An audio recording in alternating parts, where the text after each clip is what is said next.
नमस्कार। फिर सभी का स्वागत है हमारे नमस्कार। हमारे साहित्यिक संगोष्ठी में। अ, आज हम मिल रहे हैं एक वरिष्ठ कवयित्री से, लेखिका से, शालू शुक्ला जी, जो कि लखनऊ में रहती है और पद्य गद्य में दोनों में सक्रिय हैं। तो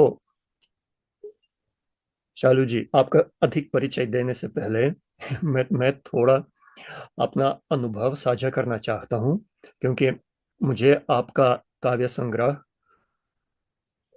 पढ़ने का सौभाग्य मिला है। तुम फिर आ जाना वसंत। अ, तो मैं ये कह सकता हूँ कि भावुकता के चरम बिंदुओं की विशेषज्ञ है आप। ये कहना बिल्कुल सही होगा कि आपके काव्य का जो मुख्य विषय है वो प्रेम है, और प्रेम की गहराई। आप कितनी जितनी गहराई को छू पाते हैं, वो एक अनोखा सा अनुभव होता है। किंतु प्रेम की गहराई शब्द समूह सुनकर अधिकतर लोगों के मन में तो कुछ अ, सकारात्मक सा आनंद भरा अनुभव आ जाता है, जो कि निस्संदेह आपके काव्य में है। किंतु मानवीय संवेदनाओं की जो परम स्थितियां होती है, सकारात्मक भी और पीड़ा भरी भी, वो दोनों उतनी माहिरता से आप एक तीर की तरह छोड़ती है कि वो एकदम चिर जाता है हृदय को। ऐसा लगता है कि मैं एक उदाहरण देता हूँ, क्योंकि एक उदाहरण से अधिक स्पष्ट होगा। जैसे आपकी एक कविता में माँ और बेटे का संवाद चल रहा है, बिल्कुल भावुक सी, आत्मीय सी संवेदनाओं भरा संवाद होता है कि माँ अपनी बेटे के लिए कुछ अम, एक अच्छा भाग्य चाहती है, और अच्छा से अच्छा भविष्य चाहते हैं। किंतु अब तक बेटे का विवाह हो चुका है, और अंत में बेटे का ये, अंत में नहीं किंतु कहीं कहीं बीच में बेटे का ये प्रश्न उठता है कि यदि विवाह स्वर्ग में होता होता है, यदि आप देवता जैसे किसी से मेरा विवाह करवाना चाहती थी और वो नहीं हो पाया, तो कम से कम एक इंसान से तो करा देती, राक्षस से क्यों? तो वो एक तीव्र झटका सा हो जाता है, हिल जाता है थोड़ा मन। एक और बहुत सुंदर बंधन हमें दिखता है, एक मानवीय बंधन माँ बेटे का। दूसरी ओर उस दुख की गहराई दिखती है जो अभी इस परिवार पर गुजर रहा है। तो ऐसा लगता है कि देखिए, पीड़ा के बारे में हम सैद्धांतिक रूप से भी किसी को बता सकते हैं कि पीड़ा क्या होती है, और एक कांटा चुभा कर भी दिखा सकते हैं कि पीड़ा कैसे होते हैं, बिना ज्यादा कुछ बोले। ये भोग लो, देखो, अनुभव करो। तो किन्हीं लोगों का लेखन वो थोड़ा सैद्धांतिक सा होता है, जिसमें वो आराम से समझाया जाता है कि हम्म, मनुष्यों की पीड़ा कैसे होती है। आप तो एकदम कांटा चुभा देते हैं। और मैं तो ये भी कह सकता हूँ कि एक प्रकार के हृदय रोगियों को तो आपका काव्य थोड़ा सावधानी से पढ़ना चाहिए, क्योंकि आप तो खुशी भी बहुत ज्यादा प्रदान करती है, आ, अनुभव भी बहुत गहरा कराते हैं, और जो पीड़ादायक पहलू होते हैं जीवन के, उनको भी उतनी तीव्रता से प्रेषित करती है कि मुझे तो ये लगता है कि आप स्वभाव से भी ऐसे ही होंगे। आप संवेदनाओं की ऊंचाइयों तक चली जाते हैं। आप हंसती है तो बहुत ज्यादा होंगी, रोती है तो बहुत ज्यादा होंगी। ऐसा है क्या? चलो जी। मैं आपसे आपका काव्य या आपका साहित्य इतिहास पूछने से पहले थोड़ा कुछ पंक्तियां पढ़कर सुनाना चाहता था दर्शकों के लिए, कि उनको पहले से, कि उनको थोड़ी झलक से हो जाए कि मैं क्यों इतना भावुक होकर ये सब बोल रहा हूँ। जरूर। कभी कभी इंसान को बिना मरे ही स्वर्ग मिल जाता है। एक मुट्ठी में सिमट जाता है पूरा आकाश। घुटनों के बल चलने लगता है प्रेम। जब आप किसी से सच्चा प्रेम करते हैं, पीपल के हरे पत्तों में बादल बदल जाते हैं मुरझाए हुए दुख। दौड़कर गले लगने लगती है सारी आशाएं। अनायास ही पूरी हो जाती है अतृप्त इच्छाएं। ये एक भाव है गहरे आनंद के, गहरी पूर्णता का। मैंने जो इससे पहले कहा था वो इसका थोड़ा सा उल्टा रूप था। अ, किंतु अलंकारों की और भावों की गहराई तो यहाँ से भी हमें स्पष्ट रूप से दिखाई देते हैं। तो इस प्रकार रहे इस प्रकार रहा मेरा अनुभव आपका काव्य पढ़ने का। अब शालू जी, जन सरोकार मंच पर आपका स्वागत। और हम चाहेंगे कि आप हमें थोड़ा बताइए अपनी साहित्यिक यात्रा के बारे में। अ, मैंने तो आपको एक कवयित्री के रूप में पढ़ा है, किंतु मुझे मालूम है कि आपने गद्य भी लिखा है, आपने कहानियां भी लिखी है। उस पर भी बात करेंगे थोड़ा आगे। पहले आप अपना संक्षिप्त परिचय देकर अपना साहित्यिक इतिहास थोड़ा बताइए कि कब से आपने लिखना शुरू किया, किस शैली में लिखना शुरू किया, ये कैसे विकसित होता आया है, अब तक क्या क्या लिखा है, और शायद क्या क्या लिखने की सोच रही है। जी, आपका स्वागत। धन्यवाद यूरी जी। सबसे पहले तो मैं जन सरोकार मंच, देवेंद्र सर को और आपको बहुत बहुत धन्यवाद देती हूँ कि आपने मुझे इस मंच पे शामिल किया। और सबसे पहले तो मैं आपको सैल्यूट करती हूँ, आपकी हिंदी प्रेम को मैं सैल्यूट करती हूँ।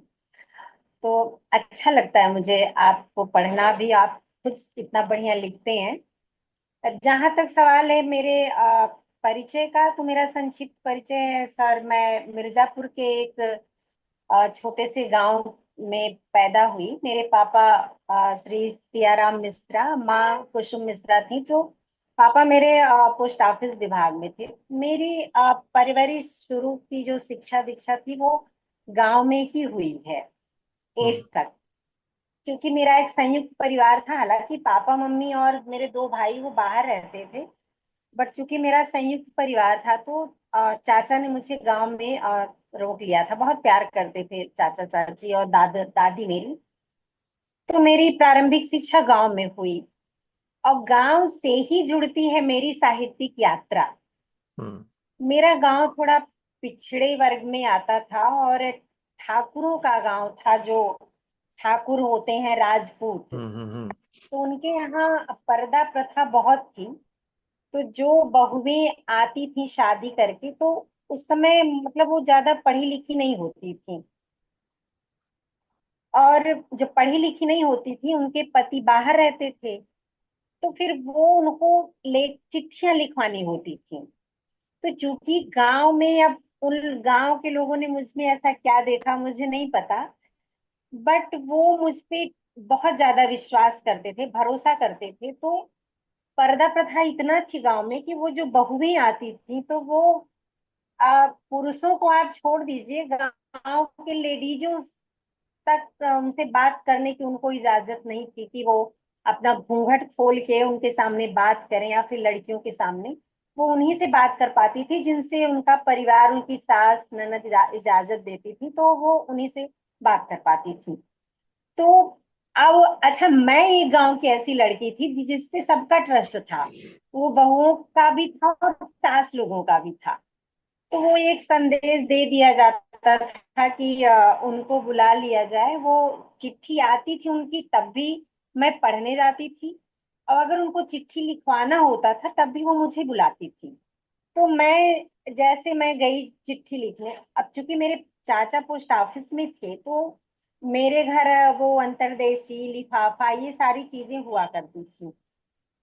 तो वो उनका दो फायदा होता था, वो मैं लेके जाती थी। वो जैसे जिससे उन्होंने संदेश कहवाया तो कहलवा दिया कि अंतरदेशी या लिफाफा लेती हैं, तो मैं लेके जाती थी।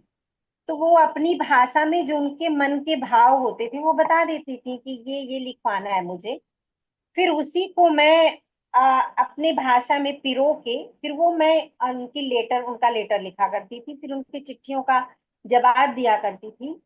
एक खास बात ये थी कि जैसे अगर उनके पति की चिट्ठी आई है, उसमें कुछ ऐसी बातें लिखी हैं जो सुन के उनका दिल थोड़ा सा दुखी हो जाए या वो हो जाए, वो चीजें मैं उनको नहीं सुनाती थी। हम्म। या फिर ये अगर गुस्से में कोई बात लिख के भी लिखवाना चाह रही है कि पति के लिए कि ये ऐसा लिख दीजिए, तो वो चीजें मैं नहीं लिखती थी, लेकिन उनको पढ़ते समय मैं बता देती थी कि मैंने ये चीज लिख दी है। तो ऐसे अच्छा फिर उसके बाद जब मैं घर आती थी तो उनकी जो एक स्टोरी होती थी वो मेरे दिमाग में मतलब एक बैठ जाती थी कि ऐसा भी है, इसके साथ ऐसा हो रहा है। तो वहां से फिर मेरी साहित्यिक यात्रा शुरू हुई, वहां से मैंने लोकगीत लिखना शुरू किया। हम्म। उनकी जो स्टोरी होती थी वो मैं लोकगीत बना लेती थी और फिर वो मैं गांव में गाती भी थी। तो अच्छा। ऐसे मेरी साहित्यिक यात्रा शुरू हुई है, अगर आप सच पूछे तो। फिर उसके बाद मैं जब 8th पास हो गई तो मैं फिर आ गई शहर में। तो जब मैं शहर में आई तो स्कूलों में फिर जैसे ये 26 जनवरी 15 अगस्त आते थे, 2 अक्टूबर हुआ, तो इन सब में मैं वो भाषण वाला प्रोग्राम हुआ करता था, तो मैं उसमें भाग लिया करती थी। तो फिर वहां उसके बाद चलिए वो यात्रा मेरी, वो भाषण में खुद लिखा करती थी, हम्म। अपना भी लिखती थी, और जैसे कोई जो और बच्चा उसमें भाग लिया करता था तो वो भी लिखवाता था मुझसे। तो हाई स्कूल तक तो ऐसे ही हुआ। इंटर से मुझे संचालन का वो मिला। स्कूल वालों ने मुझे संचालन का कार्य मतलब सौंपा कार्यभार। तो फिर वो संचालन में मैं अ, अपनी थोड़ी सी कुछ लाइनें या फिर जैसे कोई फिल्मी गीत या फिर कोई रामायण की चौपाई ऐसा कुछ जोड़ के, और फिर वो मैं संचालन जब करती थी तो जो हमारी वाइस प्रिंसिपल थी उन्होंने कहा कि तुम कविता लिखो, बहुत अच्छा लिख सकती हो तो लिखा करो। हम्म। फिर वो लोकगीत से मेरा कविता की तरफ रुझान बढ़ गया। उसके बाद वो कॉलेज की एक मैगजीन निकल रही थी, तो वो गांव की जो औरतें थी, जो उनकी स्टोरियां थी, वो मेरे दिमाग में कहीं ना कहीं बैठ कर गई थी, घर कर गई थी। तो जब ये हुआ कि मैगजीन निकल रही है तो कोई कविता लिखो, तो मैंने कविता तो दी सुधी, मैंने स्टोरी भी लिख के दी। हम्म। और वो पहली स्टोरी मेरी थी अधूरी सुहागन। तो वहां से मेरी साहित्यिक यात्रा शुरू हुई। तो ये यूं कह लीजिए कि वो गांव की जो औरतें हैं, वहां का जो परिवेश था, वहां की जो तानाशाही थी, जो वहां की औरतों की बेबसी थी, मजबूरी थी, उन्होंने मुझे प्रेरणा दी लिखने के लिए। हम्म। हाँ, बहुत सुंदर। और अभी एक नई सी बात मुझे सुनने को मिली। अ, जी। हमारे शीर्षक में, हमारे कार्यक्रम के शीर्षक में हमने बस कवयित्री कहा, जबकि बाद में मुझे पता चला कि आप लेखिका भी है, गद्य भी लिखा, और अभी पता चला कि आप गायिका भी हैं। तो वो आपने पहले नहीं बताया था, इसलिए मेरा अनुरोध थोड़ा अनायास उभर आया है। आप अपना कोई लोकगीत हमें सुनाकर गा सकती है? आ, अपना लोकगीत तो मैं एक लाइन में सुना सकती हूँ आपको जी। भी, जो फिलहाल मुझे याद आ रहा है। वो था जैसे जो फागुन का समय जब आता है तो होली के टाइम में जो परदेशी होते हैं वो वापस आते हैं। हम्म। तो उसपे मैंने उसकी जो देखी थी, जो खुशी देखी थी, जब मैं लेटर सुनाने गई थी, मैं चिट्ठी पढ़ रही थी, तो वो जब मैं उनकी पत्नी की मैंने खुशी देखी तो वो उस पे मैंने लिखी थी। तो फिलहाल अभी मुझे इस समय एक लाइन याद आ रही है, मैं आपको सुना देती हूँ। हम्म। सगुनवा करीबे चढ़त फगुनवा, सगुनवा करीबे चढ़त फगुनवा, अंगना गुबरा से अपना अंगना लिपैबे, पिया जी के आने की रहिया में तकिबे हो सगुनवा करीबे चढ़त फगुनवा, सगुनवा करीबे चढ़त फगुनवा। बहुत बढ़िया। और एकदम वो लोक शैली पहचानी जाती है, तो ऐसा लगता है कि वही पूरा वातावरण, वही ग्रामीण महफिल सजी हुई है। जी जी जी। जी, बहुत सुंदर। अ, और आपने ये भी कहा कि पहली रचना जो आपने लिखी थी वो एक कहानी थी। जी तो जैसे कि मुझे आपकी कहानियां पढ़ने का सौभाग्य नहीं मिला है। मुझे पूरा विश्वास है कि वह उतनी ही भावुकता भरी है जितनी आपकी कविताएं हैं। अ, मैंने जो काव्य संग्रह पढ़ा है उस पर मैं थोड़ा विस्तार से बात करना चाहूंगा, थोड़ा बाद में। उससे पहले थोड़ा सा अपनी कहानियों का, अपने गद्य का परिचय दीजिए हमें, क्योंकि आपने लिख कर भेजे है। आपने कहा आपकी कहानियों के शीर्षक जैसे लिफाफा, प्रतिस्थापन, अधूरी सुहागन, तिनका भर सुख।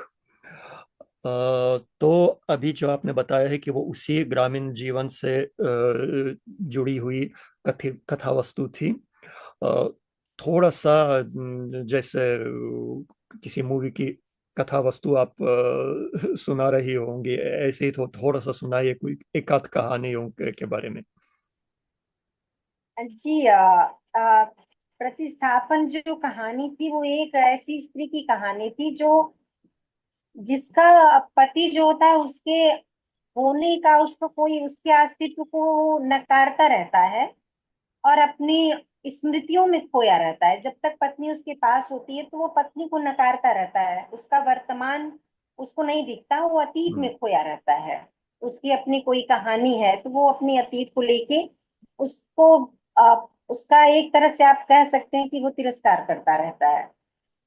फिर जब वो पत्नी चली जाती है उसको छोड़ के, फिर उसको एहसास होता है कि मैं जिसके पीछे भाग रहा था वो मेरा अतीत था। एक्चुअली मुझे इससे लगाव है, वो जो चली गई है उसके बिना मेरा सब कुछ बिखरा हुआ है, मुझे उसकी कमी महसूस हो रही है जिसे मैं चाह कर भी स्वीकार नहीं कर रहा था। तो वो जब चली जाती है तब उसको एहसास होता है। तो वही जो फिर से उसको वापस बुलाता है और अपना जो वर्तमान है वो जीने लगता है। ये प्रतिस्थापन की स्टोरी है। हम्म। और लिफाफा एक बेरोजगार युवक की कहानी है। जैसे एक अगर घर में छोटे भाई को जॉब मिल जाती है, जैसे हमारे समय में हमारे समाज में अभी भी है ये, लेकिन पहले की बात, आज से 30 साल पहले की बात मैं बता रही हूँ। तो वो जब छोटे भाई को मिल गई, बड़ा भाई ऐसे है कुछ नहीं कर रहा है, तो वो लिफाफे लौट आते हैं जहां वो भेजता है जो भी अपने, तो वो घर में एक तिरस्कृत रूप से देखा जाता है कि बेरोजगार है, ऐसा है वैसा है। तो फिर एक लिफाफा आता है उसकी नौकरी का, और वो उसकी पूरी लाइफ बदल देता है। तो ये कहानी है लिफाफे की। हम्म। एक और तिनका भर सुख का तो मैंने आपको बताया ही है कि वो कहानी है। और नहीं, अधूरी सुहागन का मैंने बताया। तिनका भर सुख जो है वो एक आदिवासी औरत की एक कहानी है कि वो वास्तव में जो वो जंगलों में, जो पहाड़ों में जो रहती, उसको शहरी जिंदगी या फिर बाहर का तो उसको कुछ पता होता नहीं है। फिर कोई बाहर से आता है उस जंगल में, उस पहाड़ में, और कम टाइम के लिए ही वो उसकी जिंदगी बदल देता है। रहता तो हम्म, कम थोड़े टाइम में है, लेकिन उस आदिवासी औरत की वो लाइफ बदल देता है। तो वही है वो तिनका भुर, जो सुख है वो उसमें आदिवासी औरत की हम्म, कहानी है। अभी एक राजस्थान की कोई मैगजीन है, उसमें मेरी एक कहानी आई है, भरम।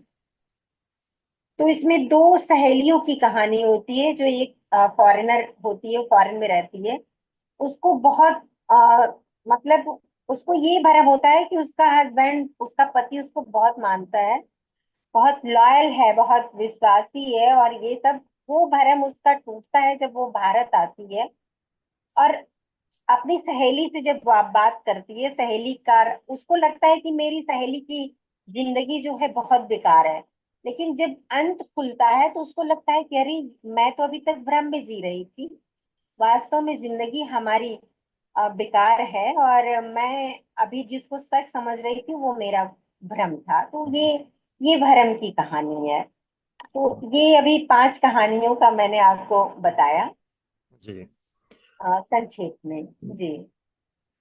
हाँ, वही जैसे जैसे मुझे लगा था कि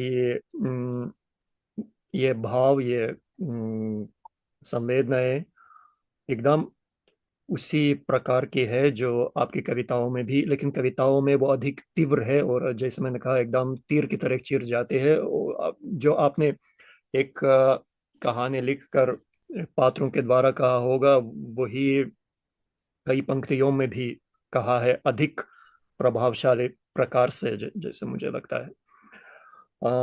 प्रेम पर तो आपने बहुत कविताएं लिखी है, और उतनी गहरी और भावुक सी कि जैसे मैंने कार्यक्रम के शुरू में कुछ पद्यांश पढ़ा भी था, तो ऐसा लगता है कि प्रेम को समझने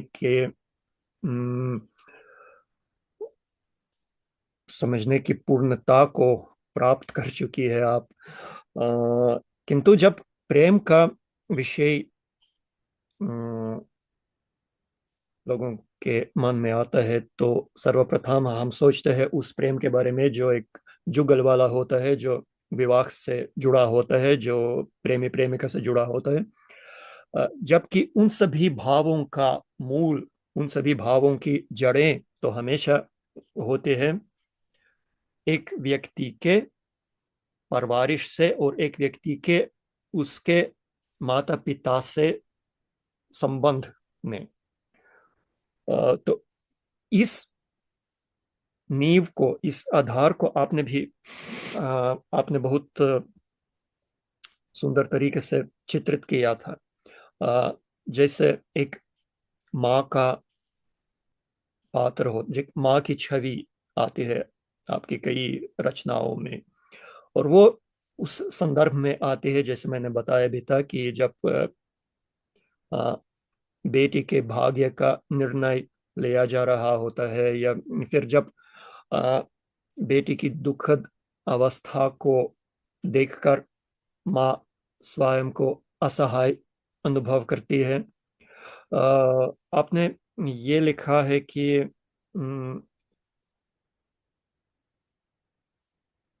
मुझे इस समय तुम्हारी गोद की जरूरत है माँ। शायद कोई माँ मैंने आंखों में कई माँ मैंने आंखों में गुजारे है। माँ कैसे बिना बोले बिना कुछ मांगे सब समझ जाती है, ये मैंने माँ बनने के बाद ही जाना। इस प्रकार की गहरी संवेदना जो पीढ़ियों को आपस में जोड़ लेते हैं, जो कि पूरी पृथ्वी के लिए एक ही जैसी होंगी, क्योंकि माँ बच्चे का रिश्ता तो हर जगह एक जैसा होता है। किंतु आपने जो वास्तविकता बताई है उधर की परवरिश की, और वो जो पर्दा प्रथा और बेटी का पाबंदी में रहना, और अम, कम मिलने जुलने की अनुमति होना, इस पर माँ को जो एहसास आता है, वो आपको क्या लगता है कि हम्म, ठीक है।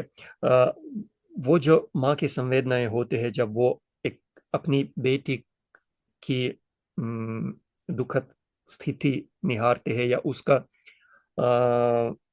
असफल विवाह देखती है, वो आपने कई बार चित्रित किया है। इस सब के पीछे के भावों के बारे में बताइए, इसके पीछे रही प्रेरणा के बारे में बताइए, और कुछ उदाहरण के रूप में पढ़कर सुनाइए। आपके काव्य में माँ की छवि, या फिर माँ की संवेदनाओं का भंडार। जी जी सर। एक्चुअली देखिए, मैं जो ये भाव मैंने बताया ना, जहाँ से ये मेरी काव्य यात्रा शुरू हुई थी, तो वो मैंने अपने गांव में ऐसी माँओं को बहुत देखा कि देखिए, माँ माँ होने से पहले एक स्त्री है। हम्म। और स्त्री जो है, एक स्त्री का की विडंबना भी समझती है। उसका थोड़ा सा अलग हो सकता है कि थोड़ा सा उनका सुख ज्यादा अलग हो, उनका सुख, लेकिन दुख जो होते हैं करीब करीब एक जैसे होते हैं। और माँ जो होती है वो बेटी का संसार होती है, बेटी का उसका आंचल जो होता है वो बेटी का संसार होता है।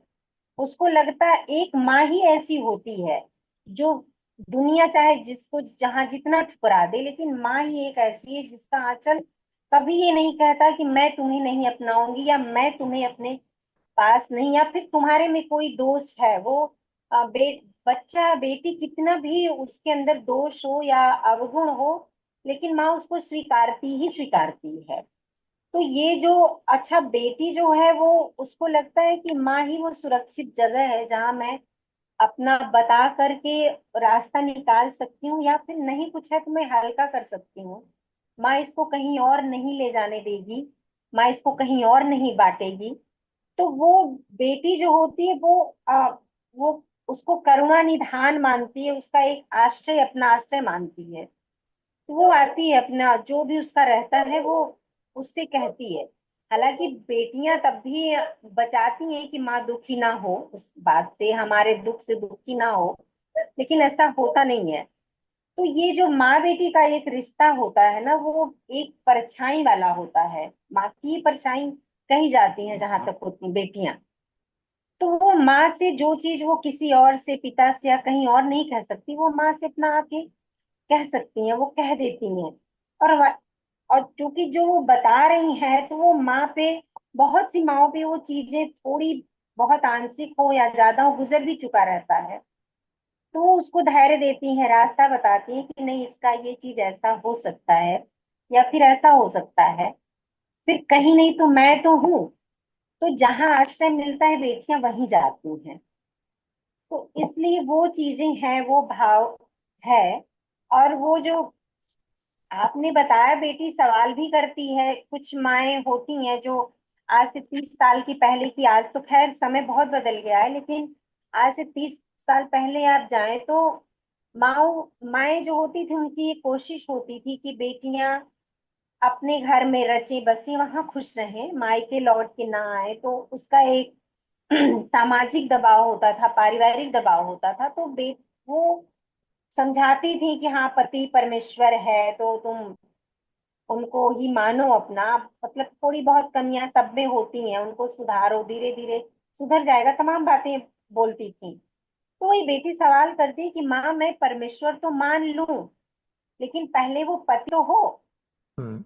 एक्चुअली हम लोग में हिंदू विवाह में देखिए, विवाह एक संस्कार के रूप में होता है। एक 16 जितने जो संस्कार होते हैं, तो विवाह एक संस्कार के रूप में है, एक पद्धति जो है। तो इसमें 7 वचन वर और वधू को दिए जाते हैं। 7 वचन का लिया जाता है उनसे कि मैं अपनी पत्नी के प्रति ये मैं वचन निभाऊंगा, और पत्नी भी लेती है। तो बेटी ये सवाल करती है कि उन 7 में से वो कम से कम एक दो वचन तो निभाए। पहले वो पति मानो, फिर मैं उसको परमेश्वर मान सकती हूँ। तो ये चीजें हैं। मैं सुनाती हूँ आपको जी। बेटी का ही वो थोड़ा सा अंश मैं सुना रही हूँ। नहीं रही होगी उस पंडित की अपनी कोई बेटी, जिसने मेरी माँ से कहा था कि रजस्वला होने से पूर्व किसी कन्या का किया गया कन्यादान बहुत ही फलदायी और पुण्यकारक होता है। तुम्हारा पुण्य कहाँ सुरक्षित होकर फलदायी हुआ, ये तो मैं नहीं जानती माँ, किंतु उस पुण्य की कोख में हजारों दुख अवतार लेकर मेरी देहरी पर आसन जमाए बैठे हैं। अवतार इसलिए कहा कि जन्म लेने वाले मृत्यु को प्राप्त होते हैं, लेकिन अवतारी कभी नहीं मरते। मेरे दुख चिर युवा के साथ साथ अजर अमर हैं, और मैं परिणय सूत्र में बंधी इन दुखों को आजीवन भोगने के लिए अभिशप्त हूँ। तुम्हें कैसे बताऊं माँ कि परिणय सूत्र अगर सलीके से ना बांधा जाए तो विवाह से विवाह चला जाता है, जैसे जाते हैं देह से प्राण और शरीर से आत्मा। ऐसा नहीं है कि विवाह से विवाह चले जाने के बाद जीवन शेष नहीं रहता, रहता है। ठीक वैसे ही जैसे रुकी हुई सांसों के बीच शेष बची हुई जान। तुम कहती हो माँ पति परमेश्वर होता है, लेकिन कुछ पति वैसे होते हैं जैसे उन्हें नहीं होना चाहिए। अब तुम ही बताओ माँ, जब पति में पति ही नहीं रहा तो परमेश्वर कैसे? हम्म, तो मैं थक गई हूँ माँ, किंतु आंखें सोने से डरती हैं। ये आशाओं की जो सीढ़ियां हैं ना, हर रोज इन पर पांव दर पांव चढ़ने की कोशिश में लगी इन आंखों को किस्मत धक्के देकर गिरा जाती है।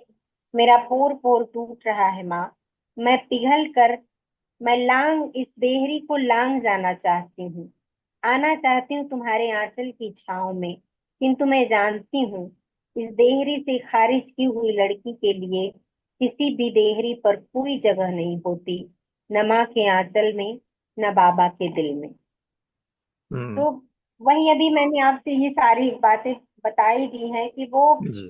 पहले ये चीज है हमारे हिंदू रीति रिवाजों में। ये होता था कि लड़की वो गई है डोली से तो फिर अर्थी ससुराल से ही निकलेगी उसकी। हम्म, तो माएं कोशिश करती थी कि बेटी जो है घर में अपने ससुराल में ही बना के चले। तो ये चीज है ये तब आज से 30 साल पहले की ये कविता का ये जो हम्म, दिमाग में था वो है।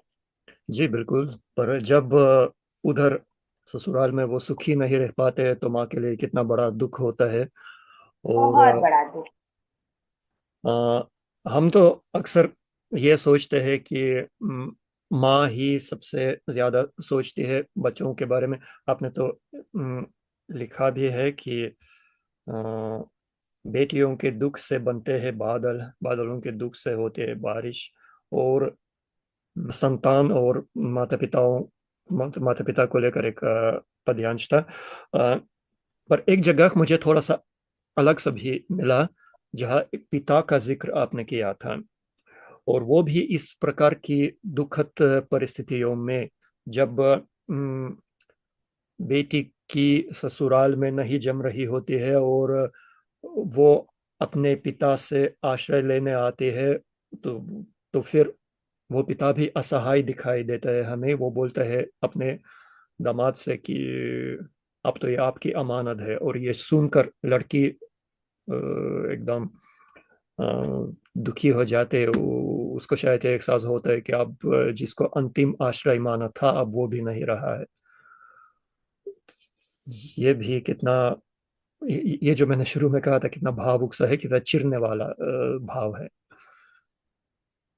जी ये आज भी है हमारे आप ग्रामीण क्षेत्र में जाइए तो वो तमाम पिता ऐसे हैं कि अगर बेटी उनसे, ये मेरे आंखों देखी बात में ये मैंने लिखा है कि बेटी ससुराल में बहुत पति से बहुत त्रस्त थी और पिता के पास आती है, कहती है कि मैं, पिता नहीं दामाद कहता है कि आप अपनी बेटी को ले जाइए, मैं इसको यहाँ नहीं रखूंगा। और बेटी बड़ी एक आशा भरी निगाह से पिता की ओर देखती है कि पिता हमारे जो विवाह से पहले जिन्होंने हमको पलकों पे रखा, मैंने इनकी इतनी सेवा की, जो मुझे मतलब एक तुलसी, आंगन की तुलसी कहा करते थे। हमारी विडंबना है यूरी जी कि बेटियां जो हैं पहले वो आंगन की तुलसी कही जाती हैं, घर में कन्या होती हैं, पूजी जाती हैं।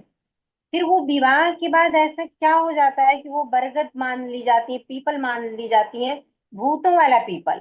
जिनसे बाप पिता जो है भागना चाहते हैं, तो वो पिता कह देता है, सामने ही से कह देता है कि मैंने इसका कन्यादान कर दिया है, आप अब आप इसका जो मर्जी हो आप करिए। और बेटी बिल्कुल खड़ी की खड़ी रह जाती है कि वही पिता है, उसको विश्वास ही नहीं होता। जो आपने मेरी कविता में देखा वो मेरी आंखों देखी बात है। हम्म। वो उसको यकीन भरोसा ही नहीं होता कि क्या ये वही पिता है जिनको मेरे बिना एक पल चैन नहीं होता था, जो मुझे तुलसी कहा करते थे आंगन की। तो ये विडंबना है, अभी भी है ग्रामीण क्षेत्रों में, अभी भी आप जाएंगे तो ये चीज पाएंगे कि ऐसा है अभी कुछ घरों में, ज्यादातर तो नहीं, बट कुछ घरों में ऐसी बातें हैं कि पिता असहाय हो जाते हैं। क्यों असहाय हो जाते हैं नहीं समझ में आता है। बिल्कुल नहीं समझ में आता है मुझे भी, क्योंकि मुझे लगता है कि अगर वो पिता वाला भाव दृढ़ हो तो किसी भी स्थिति में। मतलब आप सोचिए कि वही घर, वही जो बेटी आ, करीब 20 साल, 18 साल, मान लीजिए 19 साल, 20 साल पूरे घर को मतलब दौड़ रही है, कूद रही है, संवार रही है, सजा रही है। और विवाह के बाद उस घर की देहरी इतनी ऊंची हो जाती है कि फिर पिता या भाई उसको उससे लगाना ही नहीं चाहते हैं। फिर वही तुलसी पीपल हो जाती है, बरगद हो जाती है, हम्म। जिसका मतलब जो घर में समा ही नहीं सकती है, इतना बड़ा वृक्ष हो जाती है हम्म। शादी के बाद, विवाह के बाद। तो ये बहुत दुखद है। और ये है, अभी भी है कुछ क्षेत्रों में। हम्म।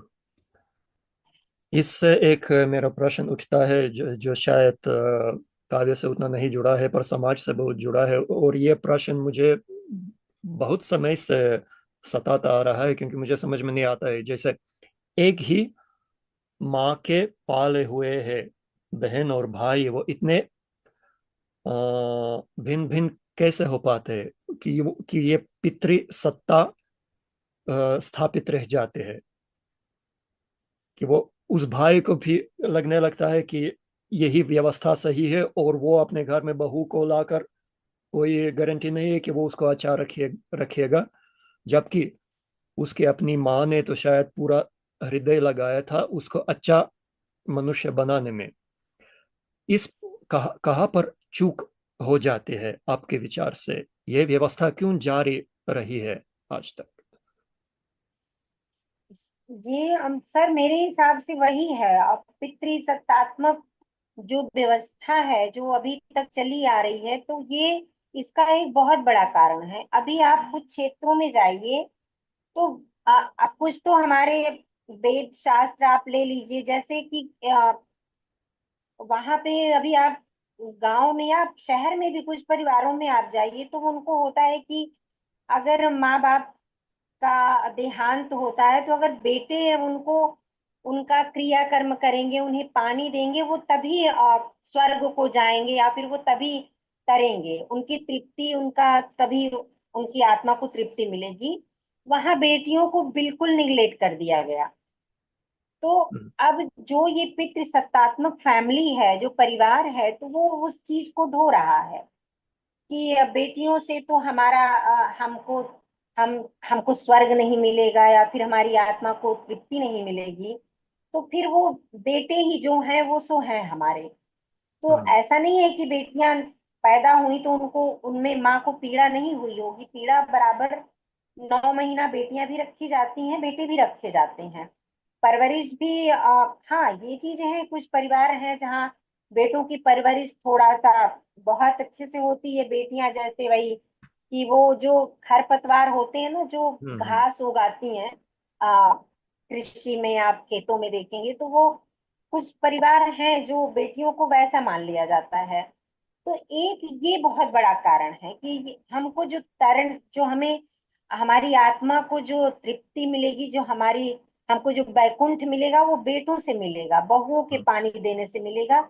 ये इसका बहुत बड़ा कारण है, और ये सोच भी इसका बहुत बड़ा कारण है ये, हम्म। जहां तक मुझे लगता है। जी। जी, वो सब तो अवश्य है, किंतु आपके लेखन में एक और विशेषता मुझे दिखी जो कि एकदम अनोखी है। क्योंकि स्त्रियों की समस्याओं पर बहुत लिखा जाता है, मुझे लगता है कि आधा साहित्य भरा हुआ है, या शायद उससे भी अधिक, स्त्री विमर्श से, कि ये सामाजिक अन्याय कैसे होता है स्त्री के साथ और उनको क्या क्या सहना पड़ता है। और इस प्रवृत्ति में कुछ नारीवादी लेखिका या लेखक वे थोड़ा पुरुष विरोधी होने लगे हैं। तो और थोड़े अलग प्रकार की एक पक्षीयता होने लगती है कि सभी पुरुषों को थोड़ी शक्की नजर से देखने लगते हैं। मैं अक्सर जब किसी का काव्य पढ़कर और वार्तालाप के लिए बिंदुएं बनाते हुए, तो ये बिंदु अवश्य रखता हूं कि आ, आपके लेखन में स्त्रीत्व या स्त्री की समस्या, किंतु बहुत कम ऐसा मौका मिलता है जब पुरुषों की एक अलग सी छवि आए, एक सकारात्मक छवि, एक मानवीय छवि आ जाए आधुनिक लेखन में। क्योंकि उन सभी समस्याओं को आपने अपनी जगह पर एकदम ईमानदारी से चित्रित किया है, किंतु आपकी कुछ ऐसी कविताएं हैं जैसे पुरुष कुछ पुरुषों को जन्म लेने का शौर नहीं होता है, बड़े होने से पहले ही किसी अलिखित अनुबंध पर कर देते हैं हस्ताक्षर। उन संवेदनशील पुरुषों के बारे में आपने कई रचनाएं लिखी है जो दिल के बहुत भले हैं, जो आत्मसमर्पित होते हैं परिवार के प्रति, समाज के प्रति, बच्चों के प्रति। तो उससे एक अलग सी सोच निकलती है। जैसे आजकल बोलते हैं, not all man, not all man, सभी पुरुष बुरे नहीं है। आपने बहुत सुंदर उदाहरण, बहुत सुंदर अलंकार और भाव लिखकर ये दिखाया है कि पुरुषों का भी एक ऐसा अस्तित्व होता है, ऐसा पक्ष होता है जहाँ उनको बहुत कुछ उठाना पड़ता है और बड़े मानवीय होकर उनके साथ भी अन्याय होता है। ये आपकी दो कविताओं में मुझे दिखा, एक पुरुष है और एक अनुबंधन, जो लड़के होते हैं जिनकी शादी हो जाती है, जो खुद दिल के अच्छे होते हैं, पर उल्टा हो जाता है कि उनकी शादी फिर सफल नहीं होती है। तो इस पक्ष के बारे में थोड़ा बताइए, वो पुरुषों के की छवि के बारे में आपके काव्य में। जी, पुरुष ऐसा, जैसा आपने अभी खुद ही कहा कि सारे पुरुष एक जैसे नहीं होते हैं। क्या बहुत सारे पुरुष ऐसे हैं जो वास्तव में बहुत अच्छे होते हैं। आ, जो, अब जैसे मान लीजिए जिन पुरुषों के पिता बचपन में खत्म हो गए, जिन जिन बच्चों के, लड़कों के, तो वो एक जिम्मेदारी आ जाती है उनको, बचपन से उनके ऊपर एक जिम्मेदारी आ जाती है। ये मैंने अपने पिता में देखा। हम्म। मेरे बाबा बहुत पहले खत्म हो गए थे, तो मेरे पिता के ऊपर बहुत बड़ी जिम्मेदारी, पूरे परिवार की जिम्मेदारी बहुत बचपन में आ गई थी।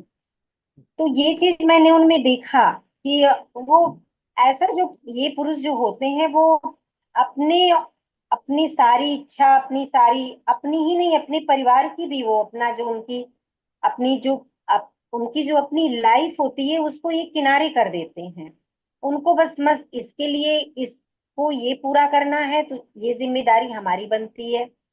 और वो इसी पूरा करने में लगे रहते हैं, दूसरों को खुश करने में, दूसरों की जिम्मेदारी पूरी करने में कि उसकी जिंदगी अच्छी हो जाए, या फिर वो भाई बहन, गांव, समाज, यहाँ तक कि वो अपने दोस्त यार मित्रों तक भी ऐसा करते हैं कि उनकी उनकी ये जिम्मेदारी हो जाती है कि हम इनका अगर जिंदगी हम सही कर दें तो हमारे लिए, वो अपने आप को भूल जाते हैं कि उनकी अपनी खुशी क्या है। वो दूसरा अगर खुश है सामने वाला तो खुश हो जाते हैं, दूसरा दुखी है तो दुखी हो जाते हैं। और जहां तक लड़कों की बात है तो ये विडंबना आजकल तो और देखने को आप हम्म। उदाहरण देख ही रहे हैं क्या क्या हो रहा है। तो जी। अभी तो फिलहाल बहुत सारे केसेस ऐसे आ रहे हैं। तो लड़के होते हैं ऐसे वाकई में। मैं यहाँ पे, आप कहेंगे कि स्त्री होके मैं स्त्री का विरोध कर रही हूँ, मैं देखती हूँ कि अगर कोई स्त्री परेशान है या कहीं कुछ है, तो एक स्त्री उसकी मदद करने में पीछे हो जाती है, एक पुरुष उसकी मदद कर देता है। मैं एक अपना अनुभव आपको बता रही हूँ। मुझे जितने भी जो भी पुरुष मिले, मतलब अच्छे ही मिले, वो मुझे आगे बढ़ाने, सहायता करने देने में, और फिर ऐसे ही मिले हैं, तो अच्छे होते हैं पुरुष। आप दोस्त के रूप में आप उनको देखिए, वो बिल्कुल लॉयल्टी के साथ आपकी दोस्ती निभाएंगे, आपको आगे बढ़ाने में वो अपना काम रोक के।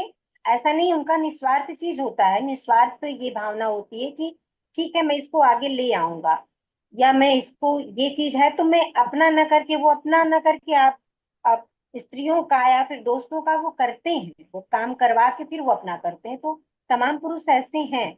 ऐसा नहीं है कि ये पुरुष ही सारे दोषी हैं। हम्म। बहुत सारे बहुत अच्छे पुरुषों से समाज भरा पड़ा है। मैं तो भाई, मुझे तो अभी तक ऐसे पुरुष नहीं मिले जो बुरे हुए हों। हम्म। बुरे हो तो हैं, अच्छे भी पुरुष हैं, महिलाएं भी अच्छी हैं, बुरे भी हैं। तो ये नहीं कहा जा सकता कि पुरुष बुरे होते हैं या फिर महिलाएं बहुत अच्छी होती हैं। हम्म। ये व्यक्ति विशेष पे भी होता है, अभी आपने कहा था परवरिश पे भी होता है। तो जैसा जिसका माहौल, जैसी जिसकी परवरिश, और इन सब के पीछे एक बहुत बड़ी बात होती है, प्रेम। जी, निश्चय। कि हाँ, अगर आप में प्रेम है, आपके अंदर प्रेम है, तो फिर वो ये सारे गुण आपके अंदर अपने आप अनायास ही चले आते हैं। हम्म। तो जाहिर सी बात है, वो पुरुष जो ऐसे अच्छी श्रेणियों में आते हैं वो बहुत प्रेमी होते हैं, बहुत प्रेमिल होते हैं, संसार से बहुत प्रेम करते हैं, जीव से बहुत प्रेम करते हैं। हम्म। तो हम उदाहरण के रूप में कुछ सुनना चाहेंगे, कोई ऐसी कविता जैसे पुरुष या अनुबंधन को कोई भी, या फिर दोनों, अगर आप पढ़ना चाहेंगे तो। जी, मैं सुनाती हूँ आपको वही पुरुष वाली ही कविता। हम्म। आ, कुछ पुरुषों को जन्म लेने का शऊर नहीं होता, बड़े होने से पहले ही किसी अलिखित अनुबंध पर कर देते हैं हस्ताक्षर। ऐसे पुरुष बरगद जैसे होते हैं जिनकी हर शाखा पर लटकती हैं जिम्मेदारियों की जटाएं। ऐसे पुरुष नहीं टूटने देते किसी का विश्वास, क्योंकि वो जानते हैं अच्छी तरह विश्वास के टूटने की पीड़ा से ज्यादा होती है मन के टूटने की पीड़ा। ऐसे पुरुष नम आंखों से उतार देते हैं अपने रंगीन सपने और फेंक आते हैं उन्हें भाग्य की पथरीली गलियों में। ऐसे पुरुष स्वीकार नहीं करते अपने हृदय में उपजे प्रेम को, क्योंकि वो जानते हैं स्वीकारोक्त के कोख से पैदा होती हैं उम्मीदें। वे नहीं कर पाते अपनी सीमाओं का उल्लंघन और मुस्कुराया करते हैं असंख्य पीड़ाओं में भी, क्योंकि कुछ पुरुष बंधे होते हैं अपने पूर्व जन्म के कर्मों के अनुबंध से। हम्म। जी, सुंदर। सुंदर, मैं इसलिए नहीं कह रहा कि मुझे अपनी जाति का भी परचम लहराना है, पर आपने एकदम न्याय किया है दोनों पहलुओं के साथ, कि स्त्रीत्व के साथ भी, पौरुषीय के साथ भी। अ, तो अभी मैं सुन रहा था और आपकी और पंक्तियां देख रहा था, तो अ, जो शुरू में मैंने बताया कि आप एकदम तीर की तरह भाव छोड़ते हैं, तो इसका एक उज्जवल सा उदाहरण मुझे रंग कविता में दिखती है, दिखता है। जब आपने उस विवाह का वर्णन किया है जिसमें साड़ी का लाल रंग आपने कफन के सफेद रंग से तुलना की, वो अगर हो सके, क्योंकि अभी हमने इस असफल विवाह की बात की थी और पारिवारिक समस्याओं की बात की थी, तो इसको समाप्त करते हुए, ताकि इन संवेदनाओं की गहराई पता चल जाए हमारे श्रोताओं को, हम ये कविता सुन सकते हैं। बिल्कुल बिल्कुल, मैं सुना रही हूँ आपको। रंग। कहने को तो शुभ घड़ी में उसकी शादी हुई थी, लेकिन विधाता की मर्जी उसी शुभ घड़ी में उसकी मौत हो गई। मौत भी ऐसी कि जिसे कोई देख नहीं सका, सुन नहीं सका। वो किरीची किरीची शीशा होती रही, पत्ता पत्ता झरती रही। लोग शहनाइयों की धुन पर नाचते रहे। उसका अरमान दूर छिटक कर जलता रहा। मन में किसी और को बसाए उसने किसी और के नाम की चूनर ओढ़ ली। अपने अरमानों को कुचलते हुए उसने मौत को एक बार नहीं बार बार गले लगाया। अपनी अर्थी को खुद कंधा दिया। फर्क सिर्फ इतना था कि उसके कफन का रंग सफेद की जगह लाल था। शायद कफन के रंग हमेशा सफेद नहीं हुआ करते। जी, गहरा वो दुखद। जी। जी जी जी। क्या है कि वो समाज में हमारे होता है ना कि स्त्रियों लड़कियों की इच्छा का वो कोई वो नहीं होता है कि आप हम्म।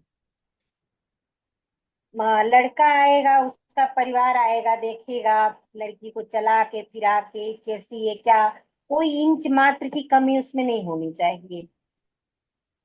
लेकिन लड़की का जहां तक है जो कि भाई उसकी भी इच्छा का सम्मान होना चाहिए, पूछा जाना चाहिए, तो ऐसा कुछ अभी तक बहुत, हालांकि अब बहुत आगे बढ़ गया है, ऐसा नहीं हो रहा है, लेकिन अभी भी बहुत से परिवार आप ऐसे पाएंगे जहां लड़कियों की इच्छा की कोई महत्व होता ही नहीं है।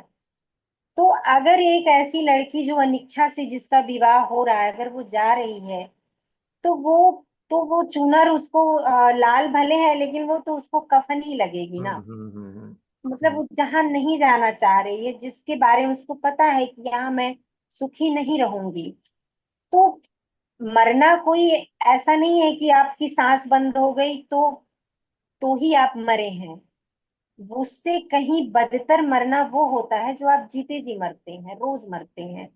तो बहुत सारी लड़कियां ऐसी हैं जो रोज मरती हैं। तो उनके चूनर का मतलब उनके लिए ये चीजें हैं कि उनके कफन का रंग सफेद नहीं है, लाल है। हम्म। इसलिए हम्म। हमको मानना चाहिए कि सब जो सांस टूटने के बाद जो कफन उठाया जाता है वो तो सफेद होता है, लेकिन सांस चलने पे एक कफन जो उड़ा दिया जाता है लड़कियों को उनका रंग लाल होता है। हम्म। तो इसलिए ये है मेरी कविता का कि कफन के रंग हमेशा सफेद नहीं हुआ करते। जी। आ, किंतु मैं ये कह सकता हूँ कि आपके पूरे संग्रह के दौरान निरंतर ये अनुभव रहता है कि इन सभी भावों और इन सभी समस्याओं की विविधता में अ, समाधान की एक लाल धागा हमें दिखाई देता है, जो कि है प्रेम। आपने लिखा कि अ, तुम्हारा अलौकिक प्रेम एहसास कराता है मुझे खुदा के खुदाए का, ईश्वर का ईश्वरत्व का, प्रेम की पराकाष्ठा का।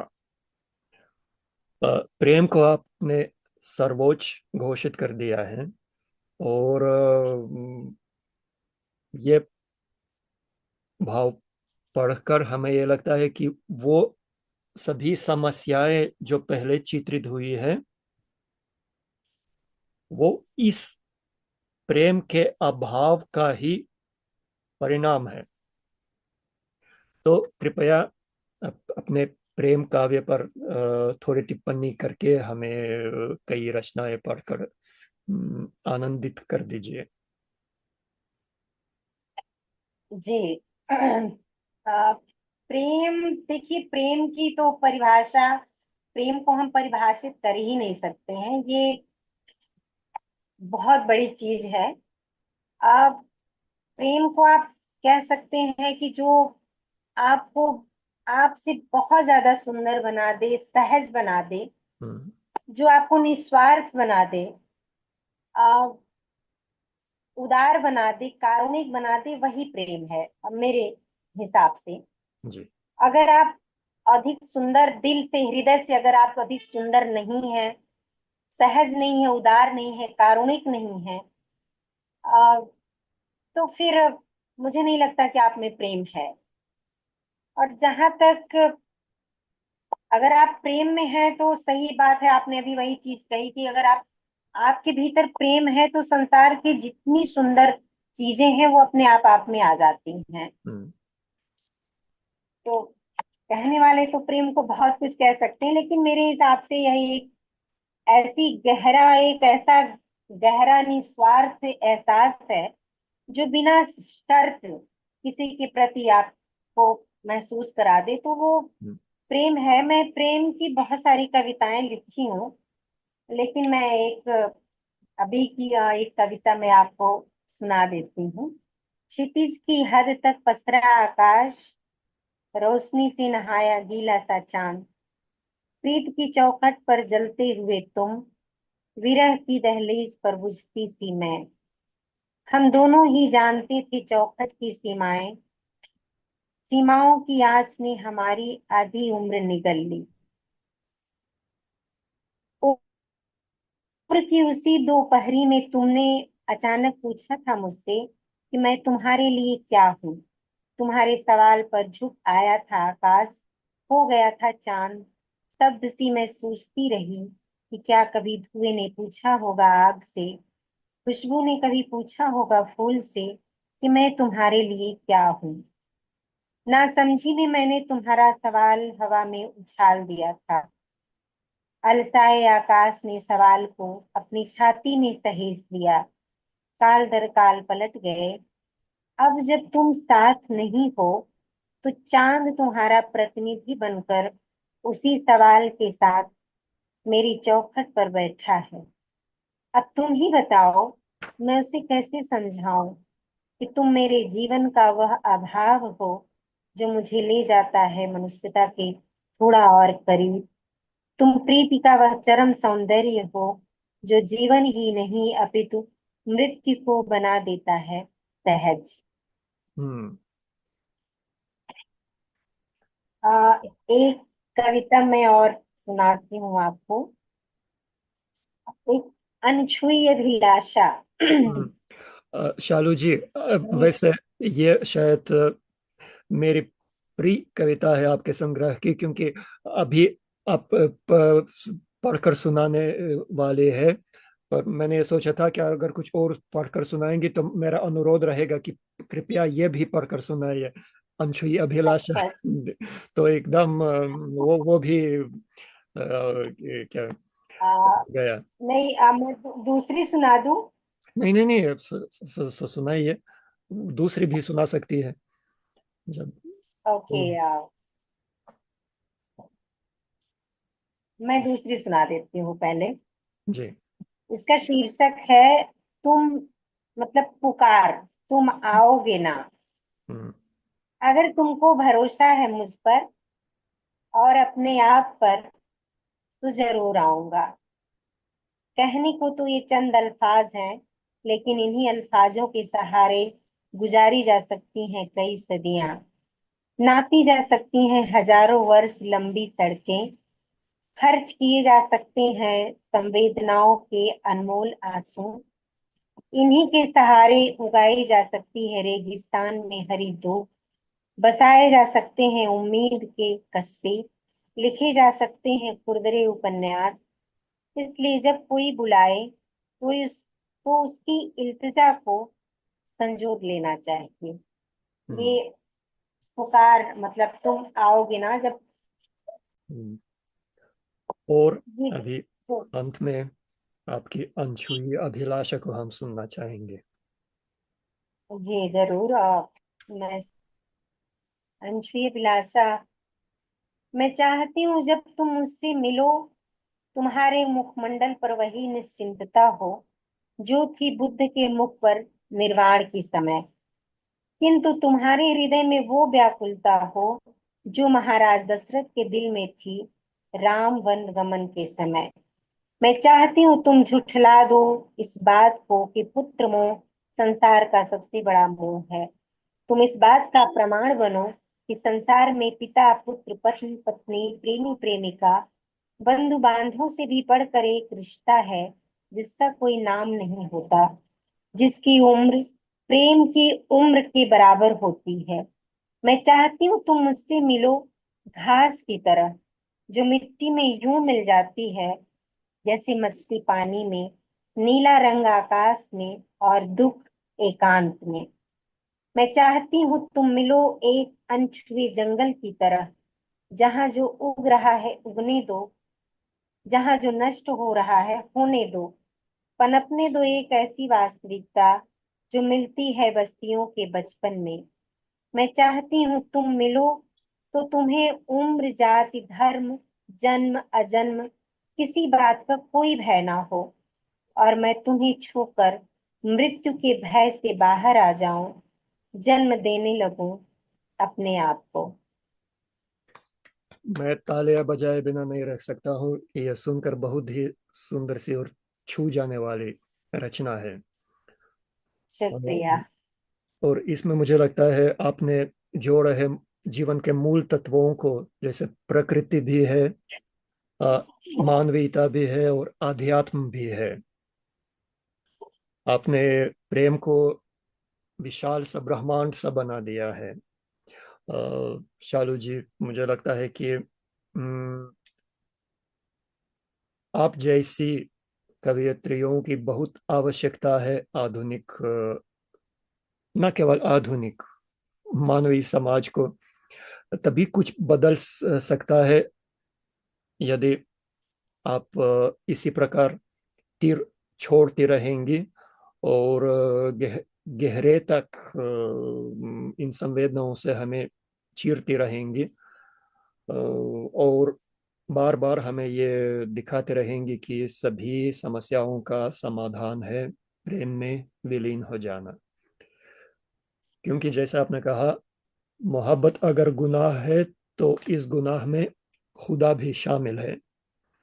ये भी एक क्या कहें, एक उत्तर हो सकता है सभी सामाजिक अशुभ चिंतकों के लिए। तो आज के वार्तालाप के लिए आपका बहुत बहुत धन्यवाद। हम सभी जी, आपका भी लाभान्वित हुए। बहुत बहुत धन्यवाद।